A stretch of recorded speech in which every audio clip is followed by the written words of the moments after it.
Check this.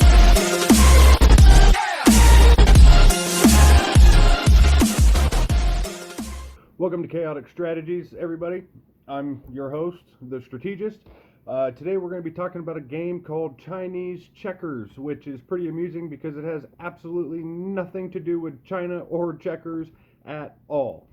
But I will tell you, I played this game growing up with my grandmother. My grandmother taught me how to play this game. It's a very fun game, very straightforward game, simple game to play, but it requires more strategy than you think it would.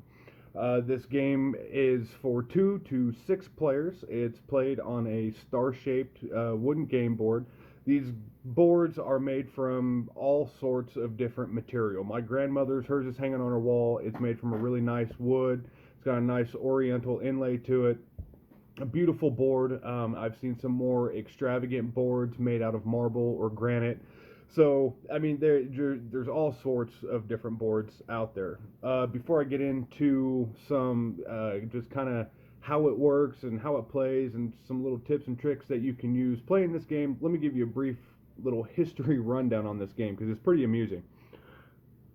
So this game was originally introduced in Germany in 1892 from a company called Ravensburger, and they called it Sternhalma, which was actually based off of a little bit older American game called Halma that a George Howard Monks actually invented in the 1850s, and he actually got his inspiration from another American game called Hoppity.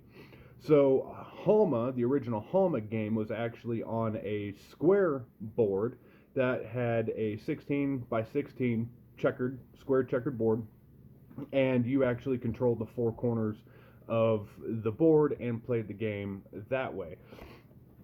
So getting into more of how the game plays, with 2 players you actually control 15 pieces, and the object of the game is each player fills one triangle of the star with their marbles. You use marbles to play this game, and the object is to fill your opponent's triangle with your colored marbles before they fill yours.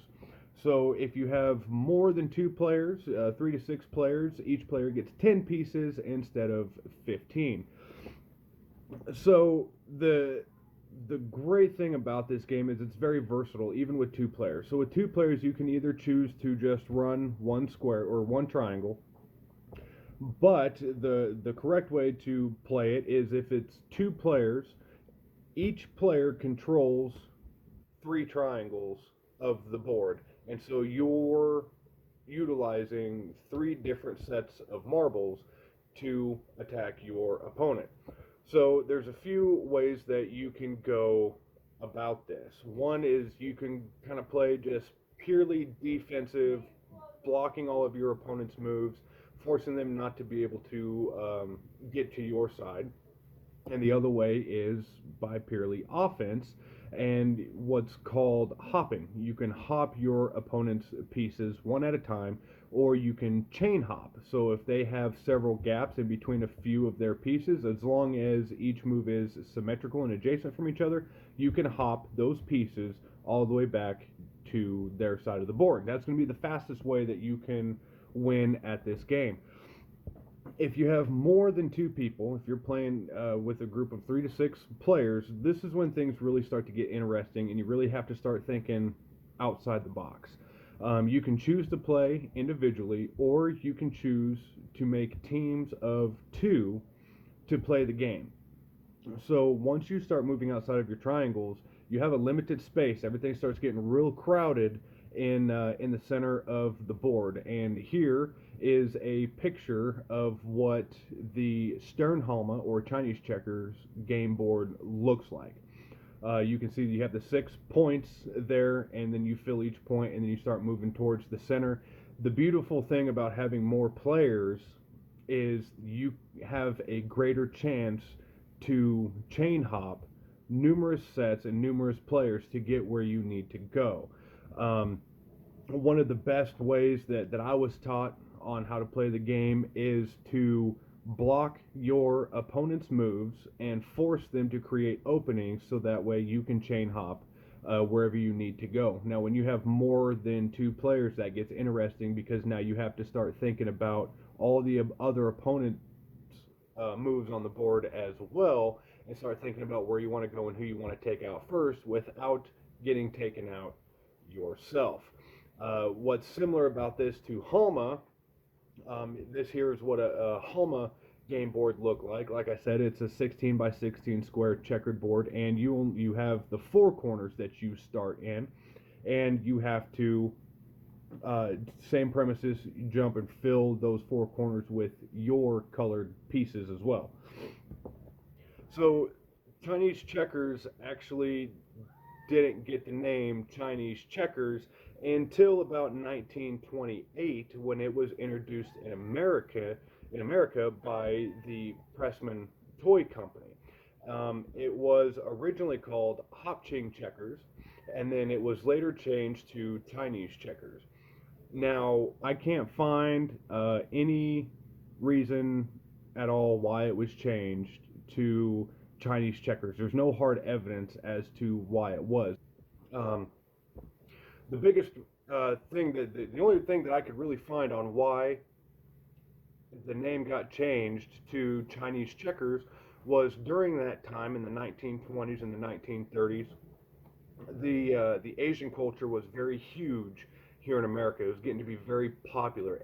Everybody wanted anything that was Oriental and Asia culture based. So my best understanding is in the typical American way, we created a scheme to boost sales. We changed the name to Chinese checkers, and we started inlaying the boards with Oriental graphics, paintings of, you see a lot of them with cherry blossoms, stuff like that painted on the boards, and that was just a tactic to sell more of these boards, and it was just to make money. So I mean, there's no facts behind that. I don't know. I couldn't find anything that had any hard evidence on why it got changed to Chinese checkers. That's just my opinion. From what I've read and researched on this, that's just what I've found out about it. So, and it makes sense. I mean, we've done that for 100 years. So I mean, why not? We still do it now. So there are a few different variations of Chinese checkers that even I didn't know about. I've been playing this game for years. It's one of my favorite games to play, and I didn't know that some of these variations exist. There's a couple variations in France that are extremely popular, and one of them is called is fast-paced checkers.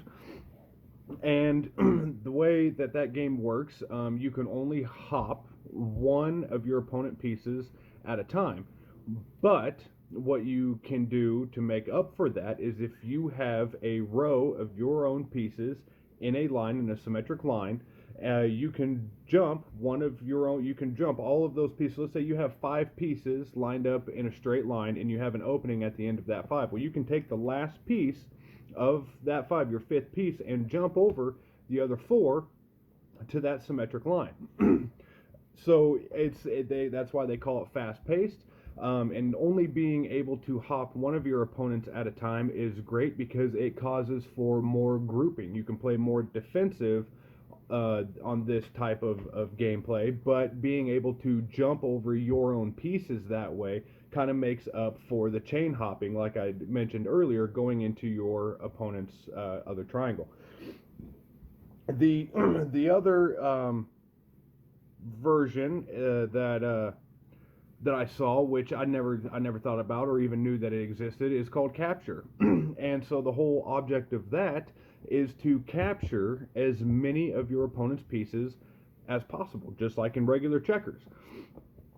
So again, if you have multiple players, you're starting out with 15 pieces. So the whole object of that is try to get your opponent, use a strategy, defensive strategy, to get your opponents to line up openings so you can jump as many of their pieces as possible and then remove them from the board. So the way that you win that is it's almost impossible to fill their home square or their home triangle with your pieces. So the only way you can really win that game is by getting all of your opponent's pieces removed off the board. Now with 3 or more players, 3 to 6 players, that can be extremely difficult and extremely fun. So the next time I got a full board here at home with friends and family, we're going to play the capture version of this game because I think that would just be a ride. I think that would be fun, and you're going to get some upset people, but that's the whole deal uh, behind playing games. People get upset, but you know what? It's all in good fun. So with that, guys, that's Chinese checkers. If I missed anything out or you have further information on the game that I didn't know about, by all means, let me know. Throw it in the comments. This game is amazing. It's fun. It's a cheap game to play. So hopefully you guys can find a good cheap set at a yard sale. I got a cheap set here at home that I picked up at a yard sale for my wife and kids and I to play for our family game nights. So keep that in consideration. Be a fun game to play for everybody. Like, subscribe, share these videos. There's more coming, and we hope you guys keep following us on this journey. Have a good night. We'll see you in the next video.